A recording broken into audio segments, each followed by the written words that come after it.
જૂનાગઢ, ગીર સોમનાથ અને દીવમાં red alert જાહેર કરવામાં આવ્યું છે. ગઢડા ગામ સંપર્ક વિહોણું બની ગયું છે. ભારત વલભીપુર હાઈવે પાણીથી સંપૂર્ણ ઢંકાઈ ગયો છે. તો હવે વાત કરીએ એલર્ટ ઝોનની. જૂનાગઢ, ગીર સોમનાથ અને દીવમાં રેડ એલર્ટ જાહેર કરવામાં આવ્યું છે. ભરૂચ, સુરત, નવસારી, વલસાડ, દમણ, રાજકોટ, પોરબંદર, અમરેલી અને ભાવનગરમાં ઓરેન્જ એલર્ટ જાહેર કરવામાં આવ્યું છે. આણંદ, વડોદરા, છોટાઉદેપુર, નર્મદા, ડાંગ, તાપી, દ્વારકા અને જામનગરમાં યલો એલર્ટ જાહેર કરવામાં આવ્યું છે. આગાહી મુજબ તારીખ 20 જૂન સુધી દક્ષિણ ગુજરાત એટલે કે સૌરાષ્ટ્રમાં અતિ ભારે વરસાદ થઈ શકે છે.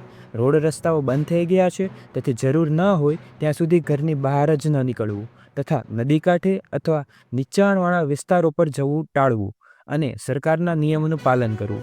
પરિસ્થિતિ ગંભીર છે અને આવી જ વધુ લાઈવ અપડેટ જોવા માટે સબસ્ક્રાઇબ કરો ટ્રેન્ડિંગ ખબરોને. સુરક્ષિત રહો, જાગૃત રહો.